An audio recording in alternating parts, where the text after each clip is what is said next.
Charlie, Charlie, are you here? Charlie, Charlie, are you here? Charlie, Charlie, are you here? السلام عليكم. يا رب كلكم تكونوا بألف خير. بخصوص لعبة منتشرة اليومين دول اسمها لعبة تشارلي. الفكرة ان في حد بعت لنا على الصفحة بيحكي لنا قصة يعني غريبة نوعا ما. فكرة ان في طفل عاوز يجرب عشان يتواصل مع الجن، دي فكرة خطيرة. لما بنت تشوف بنتين في الشارع قاعدين ورا عربية وبيجربوا لعبة تشارلي، فالبنت اول ما شافت الموقف ده عشان مامتها بارك الله فيها معرفاها ان اللعبة دي خطيرة وبلاش ان احنا نتجرأ او فضولنا ياخدنا ان احنا نجرب حاجة زي دي. قالت لها يا بنتي اللي انت بتعمليه ده غلط، انا اعرف ماما كانت قايلالي ان اللي بيعمل كده بيتأذي والجن بيأذيه. فقالت لها لا، احنا لسه انا واصحابي كنا في المدرسة. المشكلة في المدرسة والمشكلة في بنات اعدادي بالذات. كنا بنجرب في الحمام بس مفيش حاجة ظهرت لنا. لا، الكارثة كمان ان هي كانت مجربة وسط اصحابها في الفصل، ولما لقت ان مفيش نتيجة دخلت الحمام. لما لقت ان مفيش نتيجة راحت ورا عربيتين هي وثلاثة اصحابها بيجربوا، لان هي عندها فكرة او عندها خلفية ان لازم يكونوا 4.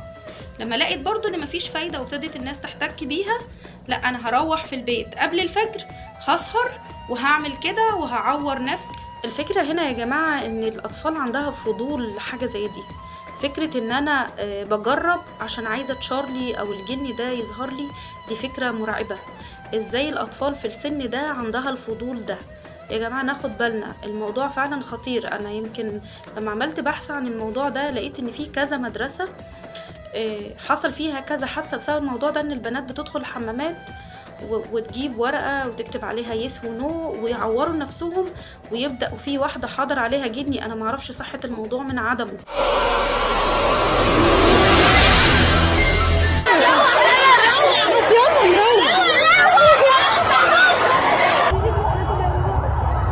بس فكرة الفضول ياخدنا ان احنا نحضر حاجة زي دي، او فكرة فضول اعرف الطفل يخاف من خياله، يوصل بينا المرحلة ان الطفل يجرب عايز يشوف جن. دي مش طفلة، يعتبر دي واحدة كده داخلة على سن المراهقة، فهناخد بالنا. والمرحلة دي في مدارس اعدادي بالذات يعني في كمية حوادث رهيبة باشكال مختلفة.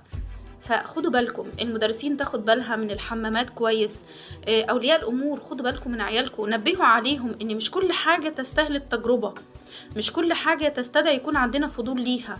خدوا بالكم من اولادكم يا جماعة، فعلا الموضوع اصبح خطير.